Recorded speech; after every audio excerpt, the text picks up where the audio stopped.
हे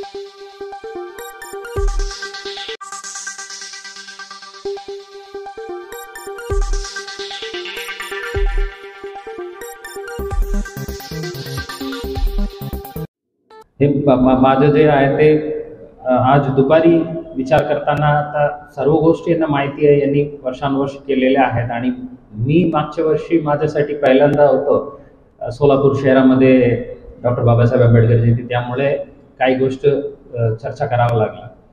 त्यामुळे मला असं वाटलं होतं यावर्षी मला बोलायला काही गरजच नाही आहे, फक्त शुभेच्छा देऊ म्हणून.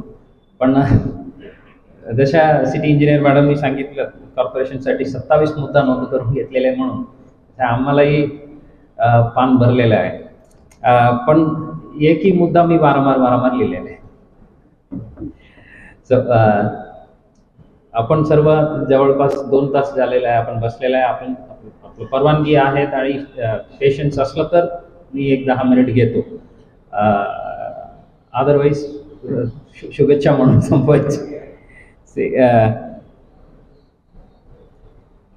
मातोश्री रामाई आंबेडकर जयंती निमित्त आता चर्चा झालं. माझं विनंती आहे त्याबद्दल पुन्हा चर्चा करू नये.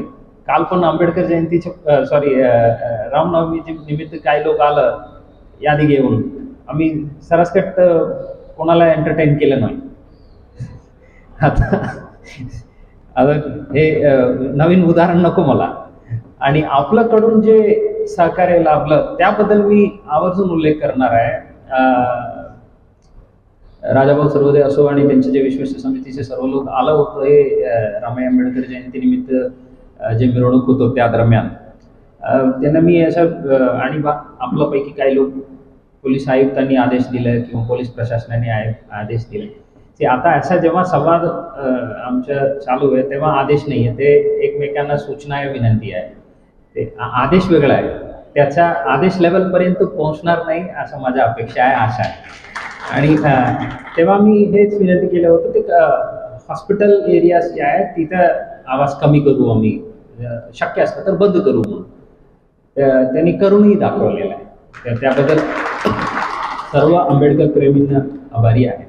आणि कालचं उदाहरण आहे, रामनवमीची जयंती आहे आणि जे भगवान मस्जिद जे आहे ते सर्वात सेन्सिटिव्ह एरिया आहे रामनवमीच्या दृष्टीने, आणि मागच्या तिकडच्या हिस्ट्री पण आहे.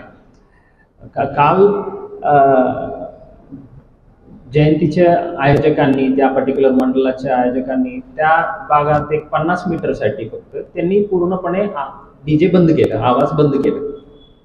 आणि आपल्यापैकी काही जण तिथं असलं तर आश्चर्य वाटलं असेल, अगदी 3 ते 4 मिनिटात पूर्ण पास झाला.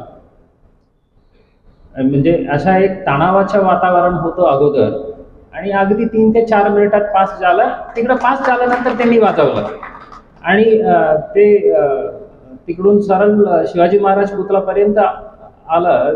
तिथं त्यांचं वाजवत होतं. तरी आम्ही